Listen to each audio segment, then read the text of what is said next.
இந்த நாளிலும் கூட பிரதான கற்பனை நமக்கு தெரிந்தது, கர்த்தராகிய தேவனை முழு இருதயத்தோடும் முழு ஆத்துமாவோடும், அதாவது முழு உள்ளத்தோடும் ஆராதனை செய்வாயாக. ஆமென்.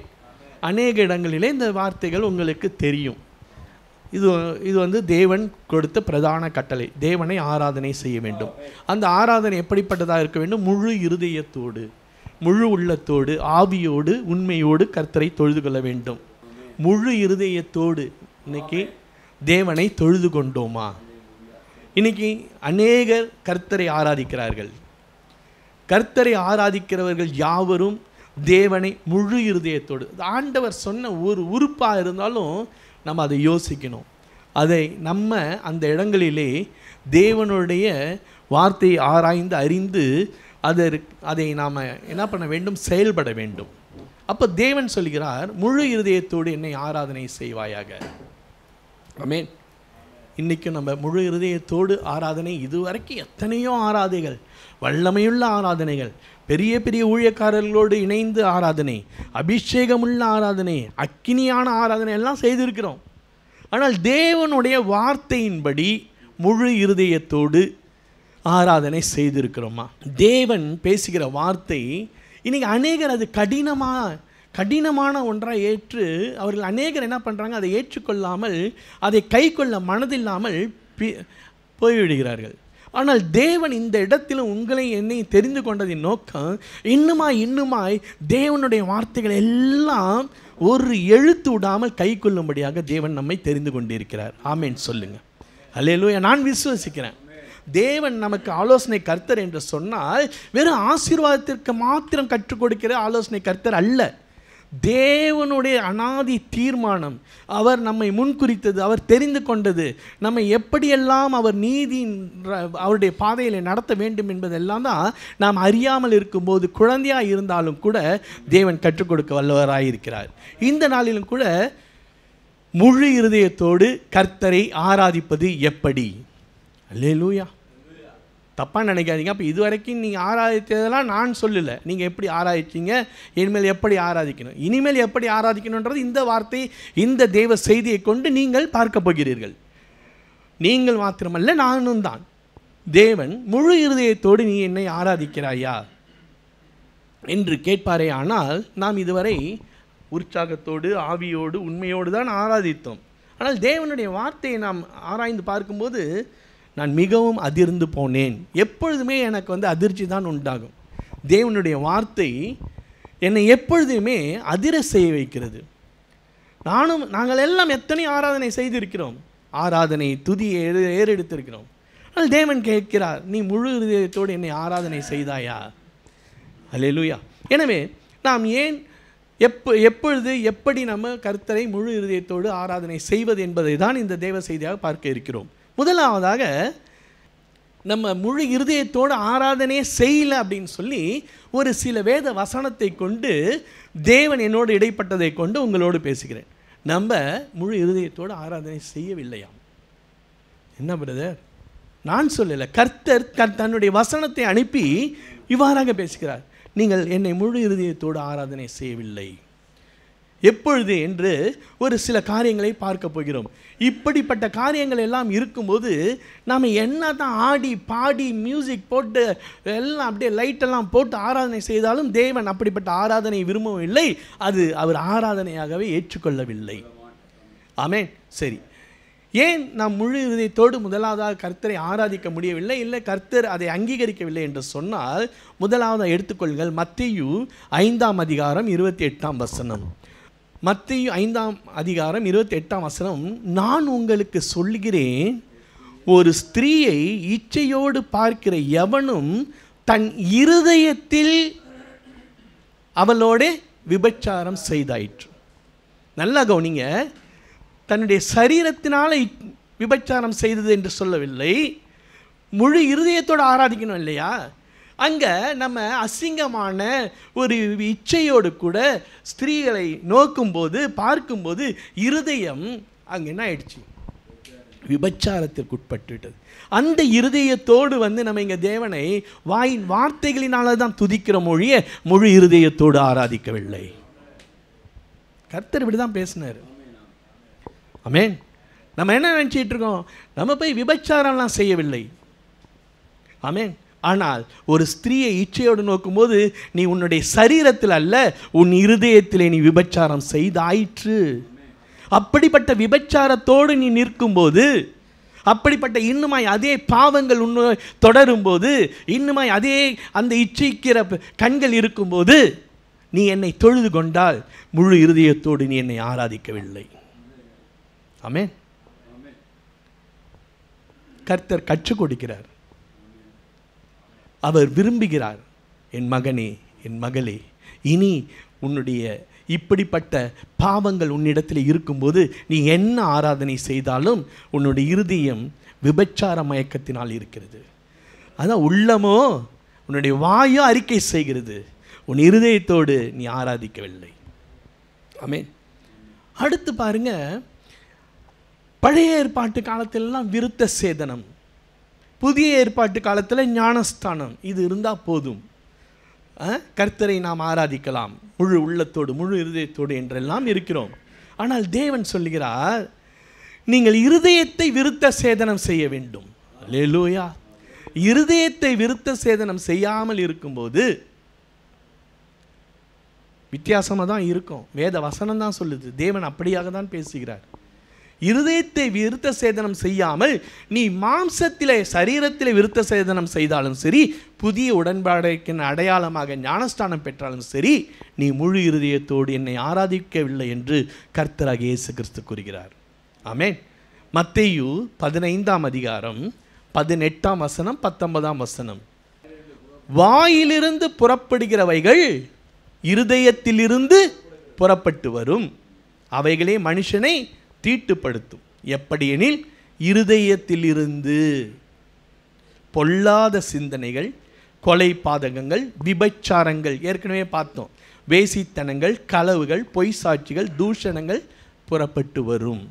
அப்போ இப்படிப்பட்ட பொல்லாங்கான காரியங்களை எல்லாம் விருத்த சேதனம் செய்ய வேண்டும்.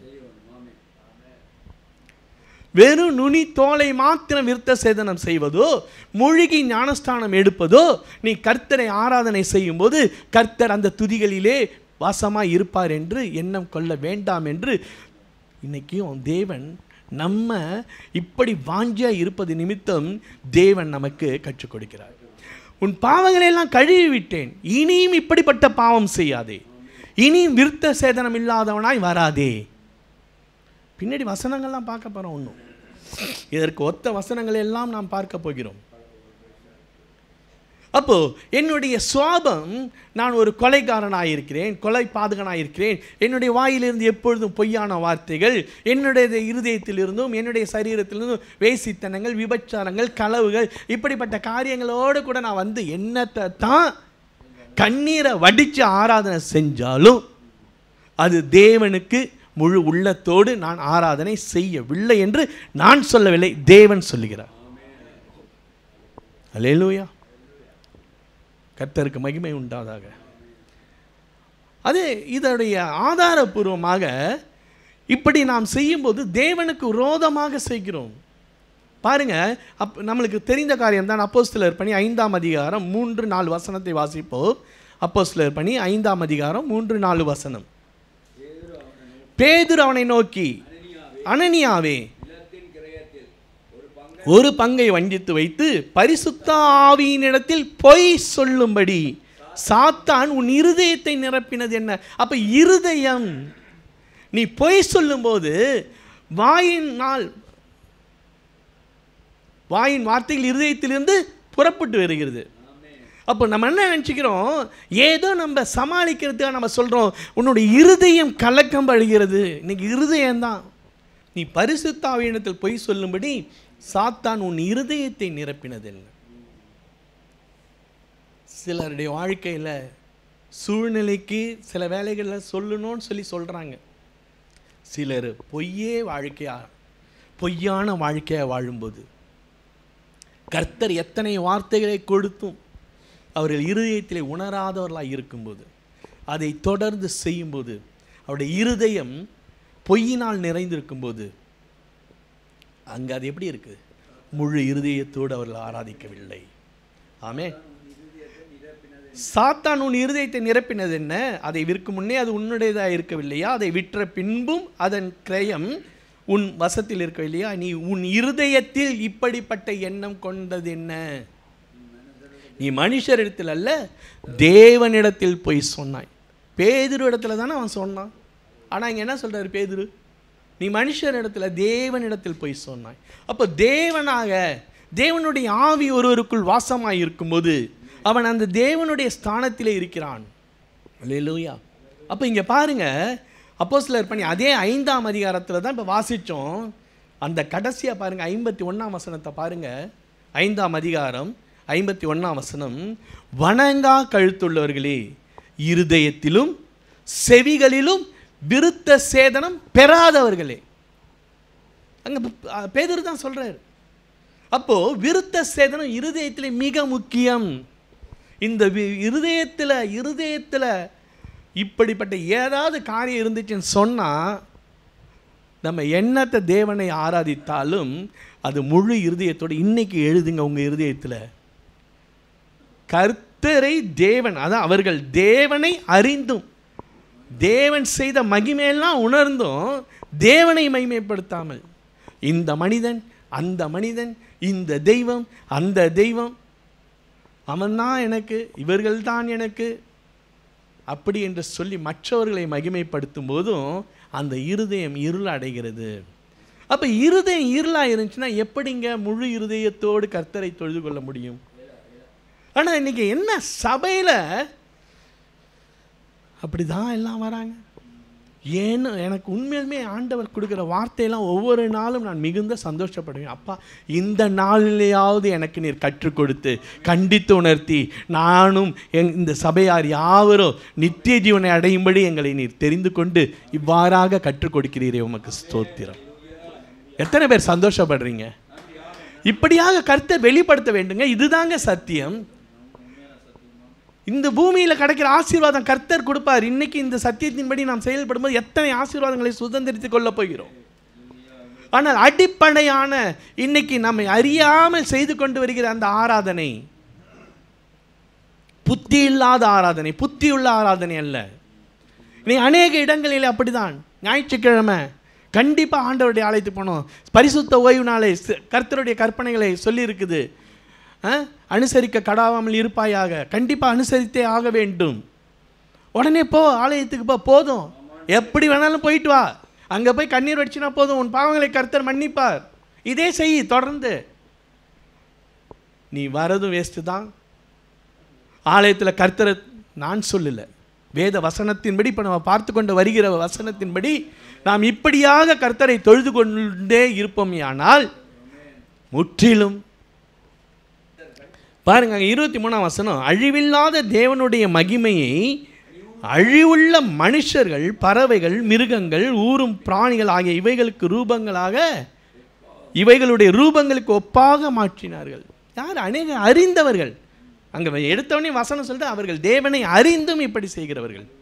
இன்னைக்கு எத்தனை பேர் ஆண்டவரை அறிந்தும் மற்ற தெய்வங்கள், மற்ற மிருகத்துடைய காரியங்கள் இதெல்லாம் வச்சு இன்றைக்கும் வணங்கி உலகத்துக்கு ஒத்த வேஷம் தரித்து அவ்வப்போது ஆண்டவருடைய ஆலயத்திலே வந்து ஆண்டவரை அப்படியே ஆடி பாடி அங்கே இசைகள்லாம் பயங்கரமாக வாசிக்க வைத்து புகையெல்லாம் போட்டு லைட்டெல்லாம் அடித்து நல்ல பிரசன்னம். நான் அதுக்கு மேலே நான் சொல்ல தேவையில்லை. ஆமென். கர்த்தர் தான் சொல்லணும். அந்த ஆராதனை எப்படிப்பட்ட ஆராதனை, அந்த ஆராதனை செய்தவர்கள் எப்படிப்பட்ட ஆராதனை செய்தார்கள். அவர்கள் நாமல்ல, கர்த்தர் தான் நியாய தீர்ப்பு கொடுக்கிறவர். ஆமென். ஆனால் நீங்களும் நானும் ஒரு நாளும் இனி ஆலயம் என்றால் தேவனுடைய பரிசுத்த ஸ்தலத்திற்கு வரும்போது இருதயத்திலே விருத்த சேதனம் உள்ளவர்களாய், இருதய சிந்தை, முழு இருதயத்தோடு கர்த்தரை தொழுது கொள்ள வேண்டும் என்று தேவன் சொன்னாரே. நீங்கள் வெறும் ஆலயத்தில் மாத்திரமல்ல, தேவனை துதிக்கும் எந்த ஸ்தலத்திலும் இப்படிப்பட்ட இருதயத்தோடு, முழு இருதயத்தோடு கர்த்தரை தொழுது கொள்வீர்களானால் கர்த்தரை நீங்கள் மகிமைப்படுத்துகிறீர்கள். அது கர்த்தருக்கு சுகந்த வாசனையாக, உகந்த காணிக்கையாக இருக்கிறது. அல்லேலூயா. கர்த்தருக்கு மகிமை உண்டாவதாக. சரி, இருதயத்தை விருத்த சேதனம் செய்யவும் இருதயத்தோடு முழு இருதயத்தோடு கர்த்தரை ஆராதிக்க என்ன செய்ய வேண்டும்? எப்படிப்பட்டவர்களை கர்த்தரை நம்ம பார்த்தோம் அந்த 24ஆம் வசனத்தில், இவர்கள் இருதயத்தினாலே இச்சைகளினாலே ஒருவரோடு தங்கள் சரீரங்களை அவமானப்படுத்தத்தக்கதாக தேவன் அவர்களை அசுத்தத்திற்கு ஒப்பு கொடுத்தார். இன்றைக்கி ஆணும் ஆணும் திருமணம், பெண்ணும் பெண்ணும் திருமணம், இன்னும் பல தகாத காரியங்கள் எல்லாம் உலகத்தில் நடக்குது இல்லையா? அவர்கள் எல்லாம் என்ன பண்ணுறாங்க? தேவனை துதியாமலும் தேவனை மகிமைப்படுத்தாமலும் அவருடைய இருதயம் இருள் அடைந்ததுனால, இனிமேல் நீ என்னை முழு இருதயத்தோடு என்னை ஆராதிக்க போகிறதில்ல, நீ என்ன தேவன் எல்லாம் என்னுடைய மகத்துவத்தை எல்லாம் அறிந்து நீ துணிகரமாக செய்கிறதுனால அசுத்தத்துக்கு தேவனே ஒப்பு கொடுக்கிறார். இன்றைக்கி தேசங்கள் அநேக இப்படி தான் இருக்கிறாங்க. ஆமென், அல்லேலூயா. சரி, அடுத்ததாக பாருங்கள், மிக முக்கியம். இப்போது நம்ம இருதயத்தை விருத்த சேதனம் செய்யணும், முழு இருதயத்தோடு கர்த்தரை ஆராதிக்க என்ன செய்ய வேண்டும்? என்ன செய்யணும்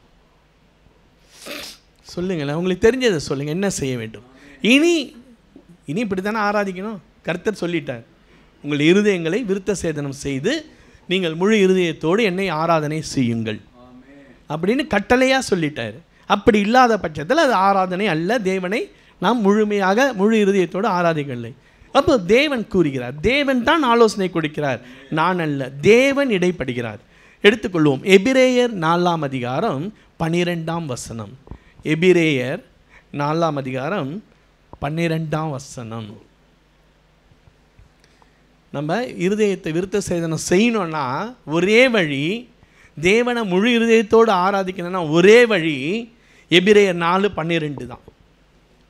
தேவனுடைய வார்த்தையானது ஜீவனும் வல்லமையும் உள்ளதாயும் இருபுறமும் கருக்குள்ள எந்த பட்டயத்திலும் கருக்கானதாயும் ஆத்துமாவையும் ஆவியையும் கணுக்களையும் ஊனையும் பிரிக்கத்தக்க உருவ குத்துகிறதாயும் இருதயத்தின் நினைவுகளையும் யோசனைகளையும் வகையறுக்கிறதாயும் இருக்கிறது. அல்லேலூயா. இப்போ தேவனுடைய வார்த்தையை நீங்கள் எந்த அளவுக்கு கை கொண்டு எந்த அளவுக்கு அதை வாசித்து அதை இருதயத்தில் காத்து கொள்ளுகிறீர்களோ, உங்களுடைய இருதயத்தில் அந்த வார்த்தை தான் என்ன பண்ணுது? எல்லா தேவையில்லாத அசுத்தமான இந்த மாதிரியான காரியங்கள் எல்லாம் இப்போ இன்றைக்கி ஒன்றும் இல்லை. நீங்களே பாருங்கள், இனி நீங்கள் வரும்போது, ஆலயத்துக்கு வரும்போது உங்களுடைய இருதயம் எப்படி இருக்கணும்? முழு இருதயத்தோடு வர வேண்டும். நம்ம நிச்சயமாக இப்படிப்பட்ட ஒரு பாவத்தோடு இருந்தால் தேவன் என்னுடைய ஆராதனை அங்கீகரிக்க மாட்டார். இந்த வார்த்தை தான் நீ இப்போ என்ன பண்ணிச்சு? உங்களுடைய இருதயத்தை செதுக்குது, ஊடுருவ குத்துது. புரியுதா? ஆத்துமாவையும் ஆவியும் கணுக்களையும் ஊனையும் பிரிக்கத்தக்க உருவ குத்துகிறதாகவும் எது? தேவனுடைய வார்த்தை. இன்னைக்கு ஒவ்வொருவருடைய வாழ்க்கையிலும் தேவனுடைய வார்த்தை இடைபட வேண்டும். உங்களுடைய ஜெப வேலையிலே, துதி வேலையிலே, உங்களுடைய குடும்பங்களிலே எவ்வளவுக்கு எவ்வளவு வார்த்தை உங்களுக்குள்ளார கிரியை செய்கிறதோ உங்களுடைய இருதயம் சுத்தமாக இருக்கிறது. முழு இருதயத்தோடு தேவனை தொழுது கொள்கிறீர்கள். இன்னைக்கு அநேக சபைகளிலே வார்த்தை இல்லை. இப்படியாக தேவனுடைய சித்தத்தை அறிகிற வெளிப்படுத்துகிற வார்த்தை கிடைக்கவில்லை. மனிதர்களை பிரியப்படுத்துகிற வார்த்தை, தேவனை மகிமைப்படுத்தாதபடிக்கு ஆராதனை, இப்படியெல்லாம் இருக்கும்போது அங்கே எங்கே இருந்து அவர்கள் ஒவ்வொருவருக்கும் தனிப்பட்ட ஆசீர்வாதம், அவருடைய ஆராதனை தேவன் எப்படி அங்கீகரிப்பார்? அல்லேலூயா. எனவே ஜீவனாய் இருக்கிறது. அங்கே பாருங்க, வார்த்தையானது ஜீவன். அதுதான் உங்களுடைய ஜீவன். நித்திய ஜீவனுக்கும் சரி, தேவனை ஆராதிக்கும் சரி, வல்லமை உள்ளதாக இருக்கிறது. அல்லேலூயா. அப்போ இன்னைக்கு பாருங்க, நம்ம அப்படி முழு இருதயத்தோடு தேவனை ஆராதிப்போமே ஆனால் அதனால் உண்டாகும் ஆசீர்வாதங்கள் என்ன? 7 வகையான மிக முக்கியமான ஆசீர்வாதங்களை கர்த்தர் கொடுக்கிறார். அப்போ இன்னைக்கு பாருங்க, இந்த ஆசீர்வாதத்தை ஒருவேளை நாம் சுதந்திரித்துக் கொள்ளவில்லை என்றாலும் நம்ம முழு இருதயத்தோடு ஒருவேளை இதுவரை ஆராதிக்காமல் இருந்திருக்கலாம். இப்பொழுது கர்த்தர் சொல்லுகிறார், நீங்கள் முழு இருதயத்தோடு ஆராதிக்கும் போது இந்த வார்த்தைகளை கை கொண்டு நீங்கள் என்னை ஆராதிப்பீர்கள் ஆனால் இப்படிப்பட்ட ஆசீர்வாதத்தை உங்களுக்கு கொடுப்பேன். அல்லேலூயா. அப்போ ஒரு தேவனை முழு இருதயத்தோடு துதித்தாலே அவ்வளவு ஆசீர்வாதங்கள் உண்டாம். இன்னைக்கு நம்ம இதெல்லாம் அறியாமல் நாமவே எத்தனையோ முயற்சி எடுத்து ஆசீர்வாதத்தை தேடி அலைகிறோம். மற்றவர்கள் ஆசீர்வாதம் உண்டு என்று சொன்னால் சந்தோஷப்படுகிறோம். ஆனால் ஒன்றும் கிடையாது. இது வரைக்கும் நம்ம பெற்றுக்கொண்டதும் இல்லை. ஒரு சில ஆசீர்வாதங்களை பெற்று இருக்கலாம். ஆனால் தேவன் மிகுந்த ஆசீர்வாதங்களை கொடுக்கிறாராம். வாசிப்போ. முதல் மகிமையான ஆசீர்வாதம் என்ன தெரியுமா? மத்தேயு 5:8. ஆரம்பத்தில் பார்த்தோம். மத்தேயு 5:28 வாசித்தோம். இப்போ அதே மத்தேயு 5:8 இயேசு கிறிஸ்து சொல்கிறார், இருதயத்தில் சுத்தமுள்ளவர்கள் பாக்கியவான்கள், அவர்கள் தேவனை தரிசிப்பார்கள். கரங்களை தட்டுங்க, கர்த்தருக்கு மகிமை உண்டா. இதுக்கு மேலே என்னங்க ஆசீர்வாதம் வேணும்? அல்லேலூயா. இருதயத்தில் சுத்தமுள்ளவர்கள் என்று சொல்லும்போது இருதயத்திலே விருத்த சேதனம் செய்தவர்கள். ஆமென். அவர்கள் பாக்கியவான்கள், அவர்கள் தேவனை தரிசிப்பார்கள். அப்ப ஆராதனை எதற்காக? தேவனை தொழுது கொள்வதற்காக, தேவனை தரிசிப்பதற்காக. அக்கம் பக்கத்தில் இருந்த மனிதர்களை அல்ல, உங்களுடைய ஊழியக்காரையை அல்ல, தேவனை தரிசிக்க வேண்டும். அப்போ தேவனை தரிசிக்க வேண்டுமானால் இருதயம் விருத்த சேதனம் உள்ளதாக இருக்க வேண்டும். அல்லேலூயா. உபாகமம் 30ஆம் அதிகாரம் 2ஆம் வசனம், 3ஆம் வசனம் மற்றும் 5 முதல் 8 வசனம். உபாகமம் பழைய ஏற்பாட்டு காலத்திலே தேவன் இப்படியாக மோசே இடத்திலே முழு இருதயத்தோடு ஆராதிக்கும் போது அதனால் உண்டாகும் ஆசீர்வாதங்களை எல்லாம் கற்றுக் கொடுத்திருக்கிறார். பாருங்க, இந்த நீங்கள் ஆசீர்வாதம் சொன்ன ஆராதனைக்கு வந்தால் போதும் ஆசீர்வாதனோ? ஏன் இன்னைக்கு அநேகர் வந்து ஆராதனைக்கு வந்து ஆசீர்வாதத்தை பெற்றுக்கொள்ளவில்லை? இருதயம் சுத்தமில்லை, தேவனை தரிசிக்க முடியவில்லை.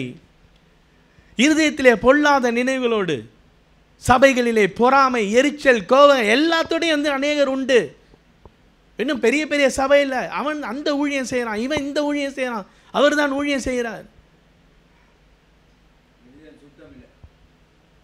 அந்த ஆராதனை வீண். அல்லேலூயா. பாருங்க, உபாகமம் 30:2-3 வசனத்தை வாசிக்கிறேன். உன் தேவனாகிய கர்த்தரிடத்துக்கே திரும்பி இன்று நான் உனக்கு கற்பிக்கிறபடியெல்லாம் நீயும் உன் பிள்ளைகளும் உங்கள் முழு இருதயத்தோடும் முழு ஆத்துமாவோடும் அவருடைய சத்தத்திற்கு செவி கொடுத்தால் உன் தேவனாகிய கர்த்தர் உன் சிறையிருப்பை திருப்புவார். முதலாவது ஆசீர்வாதம் என்ன? தேவனை தரிசிப்பார்கள். இரண்டாவது ஆசீர்வாதம் என்ன? சிறையிருப்பை திருப்புவார். எந்த சூழ்நிலைகளில் சிறைப்படுத்தப்பட்டு இருக்கிறோம்? சிறையிருப்பு என்று சொன்னால் பாவத்திலே சிறை பிடிக்கப்பட்டு இருக்கிறோம். ஆனால் தேவனை இப்படிப்பட்ட விருத்த சேதனத்தோடு முழு உள்ளத்தோடு தேவனை தொழுது கொள்ளும்போது அந்த பாடுகள், அந்த உபத்திரவங்கள், அந்த சிறையிருப்புகள், வியாதிகள் எல்லாம் விடுதலையாகும். சிறையிருப்பை விடுதலையாக்குவார். ஆமென். திருப்பி உனக்கு இறங்கி உன் தேவனாகிய கர்த்தர் உன்னை சிதறடித்த எல்லா ஜனங்களிடத்திலும் இருக்கிற உன்னை திரும்ப சேர்த்து கொள்வார். மூன்றாவது ஆசீர்வாதம், உன்னை திரும்ப சேர்த்து கொள்கிறார். நாம் எத்தனை பாவிகளாக இருந்தபோதும் அந்த முழு இருதயத்தை தான் தேவன் எதிர்பார்க்கிறார். அடுத்ததாக 5ஆம் வசனத்தை வாசிக்கிறேன் பாருங்க. உன் பிதாக்கள் சுதந்திரித்த தேசத்தை நீ சுதந்திரித்துக் கொள்ளும்படி. அப்ப 4வது ஆசீர்வாதம், தேசத்தை உனக்கு சுதந்திரமாக கொடுக்கிறார். அல்லேலூயா. நிச்சயமா நான் சொல்றேங்க, இந்த வார்த்தையின்படி நாம் நடக்கும்போது இந்த தேசம் கர்த்தருக்கு சொந்தம், இந்த தேசம் உங்களுக்கு எனக்கு சொந்தம். எவனும் விசா கொடுக்க மாட்டேன், அதான் கதையே இருக்காது. நீ தேசத்தை சுதந்திரித்துக் கொள்வாய். ஆமென். இப்போ சுத்த இருதயம் தான் ஆண்டவர் தேடுகிறார். அடுத்து பாருங்க, தேசத்தை நீ சுதந்திரித்துக் கொள்ளும்படி உன் தேவனாகிய கர்த்தர் அதில் உன்னை சேர்த்து உனக்கு நன்மை செய்து உன் பிதாக்களை பார்க்கிலும் உன்னை 5வது ஆசீர்வாதம் பெருக பண்ணுவார். அல்லேலூயா. சும்மா நீ இதெல்லாம் செய்யாம நான் உன்னை பெருக பண்ணுவார், வாக்கு தத்தம் பண்ணின கர்த்தர் வாக்கு மாறாதவர், இப்படி தான் பெருகிட்டு போகணும். அப்புறம் வியாதி தான் வரும். ஆசீர்வாதம், கர்த்தர் கொடுக்கிற ஆசீர்வாதத்தினாலே பெருக வேண்டும். கர்த்தர் சொல்கிறார், நீ இதை செய்ப்பா, நான் உனக்கு கொடுக்கிறேன், நான் உன்னை ஆசீர்வதிக்கவே ஆசீர்வதிப்பேன், உன்னை பெருகவே பெருக பண்ணுவேன். ஆனால் நீ என்ன செய்யணும்? முழு இருதயத்தோடு என்னை தேடுவாயானால், என்னை ஆராதிப்பையானால், விருத்த சேதன இருதயத்தோடு. இப்போ இருதயம் தான் கேடும் கிறுக்குள்ளதுமாய் இருக்கிறது. இருதயத்தின் நிறைவினால் வாய் பேசும். இருதயத்திலிருந்து தான் எல்லாமே புறப்படுது. அப்போ அந்த முழு இருதயத்தை, அதுக்கு தான் ஆண்டவர் சொல்லியிருக்காரு. சும்மா சொன்னார், உன் கையை கொடு, உன் காலை கொடு, உன் இருதயத்தை கொடு. ஆமேன், ஹல்லேலூயா. உனக்கு நன்மை செய்து உன் பிதாக்களை பார்க்கல உன்னை பெருக பண்ணுவார். 6வது வசனம், உன் தேவனாகிய கர்த்தரில், மீண்டுமா பாருங்க, நீ உன் முழு இருதயத்தோடும் உன் முழு ஆத்மாவோடு அன்பு கூர்ந்து பிழைக்கும்படி உன் தேவனாகிய கர்த்தர் உன் இருதயத்தையும் உன் சந்ததியாரின் இருதயத்தையும் கர்த்தர் விருத்த சேதனம் பண்ணுவார். கரங்களை தட்டுங்க. உன்னால முடியாதுப்பா, நீ கர்த்தரை தேடு, உன்னுடைய இருதயத்தை அவருக்கு கொடு. அவர் என்ன பண்றாரா, உன் இருதயத்தை விருத்த சேதனம் பண்ணி இந்த சாபங்களை எல்லாம் உன் சத்துருக்கள் மேலும் உன்னை துன்பப்படுத்தின உன் பகைஞர்கள் மேலும் வர பண்ணுவார். எத்தனை ஆசீர்வாதம். 8வது வசனம் சொல்லப்படுகிறது, நீயோ மனம் திரும்பி கர்த்தரின் சத்தத்திற்கு செவி கொடுத்து நான் இன்று உனக்கு கற்பிக்கிற அவருடைய எல்லா கற்பனைகளின்படி செய். அல்லேலூயா. ஏதோ ஒரு வசனத்தை கொண்டு வந்து போதிக்கணுன்றது கிடையாது. தேவ சமூகத்தில் உட்காரும்போது தேவன் எடுத்த உடனே முழு இறுதி அந்த இடத்துல ஆவியானவர் இடைவிடுவார். நம்ம ஆராய்ந்து பார்க்கும்படி ஆவி நமக்குள்ளே இருக்கும்போது அந்த வசனம் சொன்னோம் இல்லையா, கருக்குள்ள பட்டயம் குத்தும்.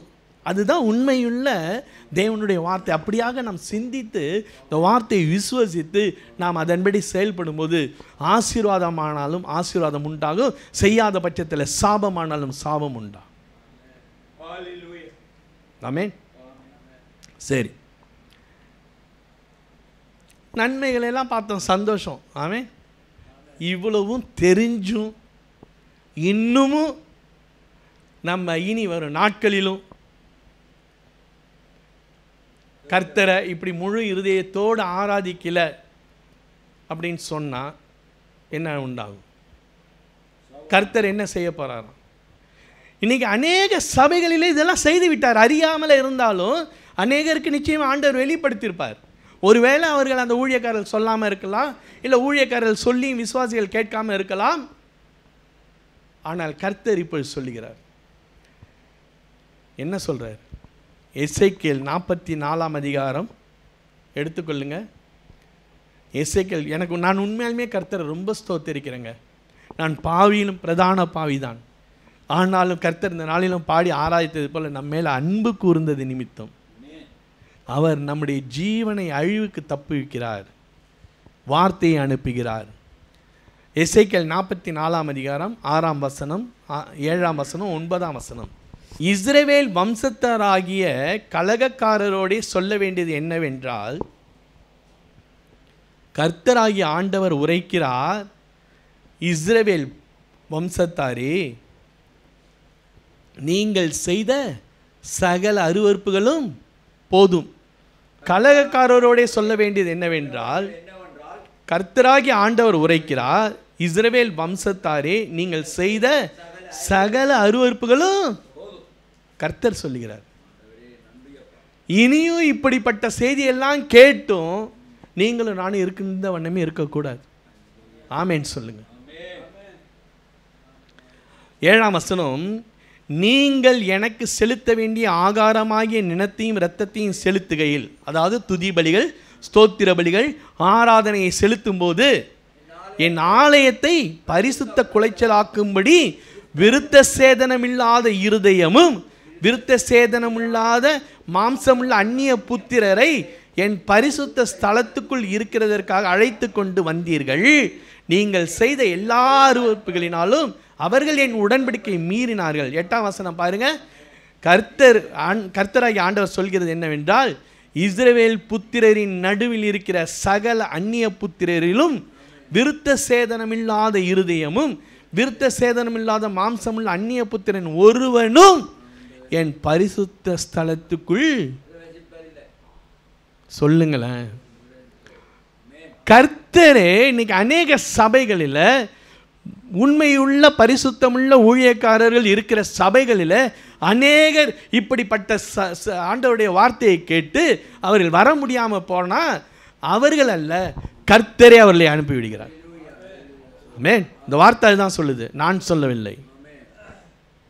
விருத்த சேதனம் இல்லாதவர்களை இனி நான் என் பரிசுத்த ஸ்தலத்திலே அவர்கள் பிரவேசிக்க விட மாட்டேன். இனியும் வந்த வண்ணம் போன வண்ணம் ஆட்டம் பாட்டம் இருக்க போறது இல்லை. இனி சபை என்றால் பரிசுத்த ஸ்தலம், சபை என்றால் சத்தியம், சபையிலே ஜீவன் இருக்க வேண்டும், சபையிலே ஆவியானவர் வார்த்தையாய் இருதயத்திலே ஊடுருவ வேண்டும். இதுதான் சபை. அல்லேலூயா. சபைக்கு வரவங்க அவங்களுடைய வாழ்க்கை மாற வேண்டும், வார்த்தை இருதயத்தை சுத்திகரிக்க வேண்டும். இருதயத்தில் தெளிவாக சொல்லப்பட்டிருக்கு பாருங்க. அந்த 9ஆம் வசனம் பாருங்க. விருத்த சேதனம் கடைசியில் சொல்லப்பட்டிருக்கு பாருங்க. விருத்த சேதனமில்லாத இருதயமும் விருத்த சேதனமில்லாத மாம்சமுள்ள அந்நிய புத்திரன், அதாவது ஞானஸ்தானம் இல்லாத அந்நிய புத்திரன் ஒருவனும் என் பரிசுத்த ஸ்தலத்துக்குள் பிரவேசிப்பதில்லை. இந்த பூமியில் மாத்திரமல்ல, நித்திய ஜீவனிலும் அவர்கள் பிரவேசிப்பதில்லை. தெளிவாக இருக்கு வேத வசனம். விண்ணும் மண்ணும் ஒழிந்து போனாலும் என் வார்த்தை ஒருபோதும் ஒழியாது. அல்லேலூயா. கடைசியாக ஒரு வசனத்தை வாசித்து நாம் ஆண்டவருடைய சமூகத்தில் ஒப்புக் கொடுப்போம். ரோமர் 2ஆம் அதிகாரம் 28-29 வசனம். ரோமர் 2:28-29. புறம்பாக யூதனானவன் யூதன் அல்ல, புறம்பாக மாம்சத்தில் செய்யப்படும் விருத்த சேதனமும் விருத்த சேதனம் அல்ல, உள்ளத்திலே யூதனானவனே யூதன், எழுத்தின்படி உண்டாகாமல் ஆவியின்படி இருதயத்தில் உண்டாகும் விருத்த சேதனமே விருத்த சேதனம். இப்படிப்பட்டவனுக்குரிய புகழ்ச்சி மனுஷராலே அல்ல, தேவனாலே உண்டாயிருக்கிறது. ஆமென். அப்ப யூதன் அதெல்லாம் நமக்கு தேவையில்லை. இன்னைக்கு கிறிஸ்துவை ஆராதிக்கிற யூதன் என்று சொன்னால் நம்ம நீங்க நானும் நம்மளை சேர்த்துக்கோம். என்ன புறம்பாக தேவனுடைய கர்த்தருடைய பிள்ளைகள் என்று சொல்லுகிறவர்கள் எல்லாம் தேவனுடைய பிள்ளைகள் அல்ல. என்ன மாம்சத்திலே விருத்த சேதனமாக இருந்தாலும் சரி, ஞானஸ்தானம் பெற்றிருந்தாலும் சரி, இந்த வசனத்தின்படி பார்க்கும்போது அவர்களும் தேவனுடைய பிள்ளைகள் அல்ல.